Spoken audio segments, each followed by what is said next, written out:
Hi, Camille here. Today we're talking about marking and understanding what marking is and how we can use it to help our dog learn better. Marking is what we call using a clicker or using a verbal marker of yes and letting your dog know, hey, that was really good. I really like what you just did. This is why I'm giving you a treat. There are many people that are concerned that using treats can be either that you're over treating or you're going to have to use treats forever. One of the great things about learning how to mark is that you can also learn how to fade the mark. And in doing that, you don't have to train your dog with treats forever. Certainly not for the things that your dog knows really well. You'll move on and use treats for other things that you're trying to train, but you won't use it forever on the same thing. The marker is so important because it gives the dog really good information about what you are asking, if you're asking for a sit or down. And the moment your dog does that behavior, then you're able to mark it and say, yeah, that was great. That's just what I'm looking for. And that's why you're getting a treat. The better you are at marking, the better your dog is going to be at learning because it's a much more efficient system. So now we're at the part about using your marker and how to use it, how to learn to use it.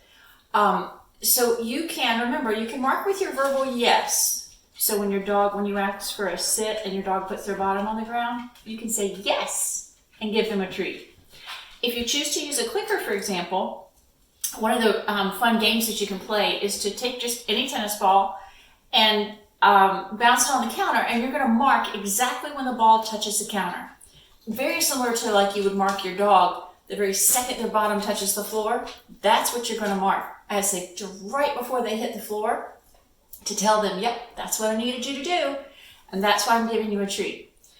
One thing to know is that if you're practicing with your clicker and your dog doesn't know what the clicker is, completely fine, click all you want to. However, if you started using the clicker with your dog and you just want to practice, take your dog out of earshot while you're using your clicker, because remember, every time you click, your dog is supposed to receive reinforcement through a treat or playing or loving or something, and so your dog's going to be expecting it.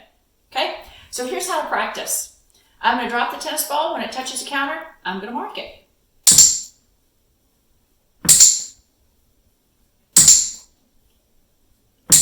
Just like that.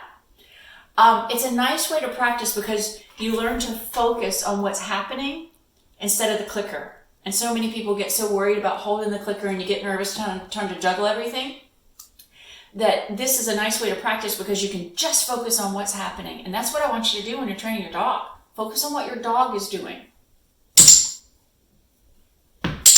Whoops, that one was late. There we go. Okay? You can practice on the floor as well if my dog doesn't decide she wants to get the ball. Thanks, you just did it. Wait. So there's a delay. The further away your surface is, the more time you have to click. So when you start here, for example, this might be harder than working on the floor. If you want to drop it on the floor and give yourself more time to learn how to click, that's fine too. Doesn't matter a bit, as long as your dog doesn't love tennis balls. So let me show you with my dog. So this is Lexi, and Lexi loves to work.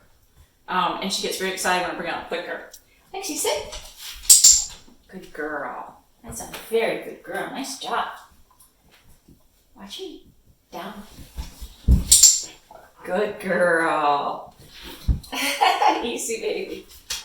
Down, please. Good. I waited to click there until Lexi's hip was settled, just so you know why I look like I might be late in clicking. Touch. Good girl. Touch. Good. Good girl.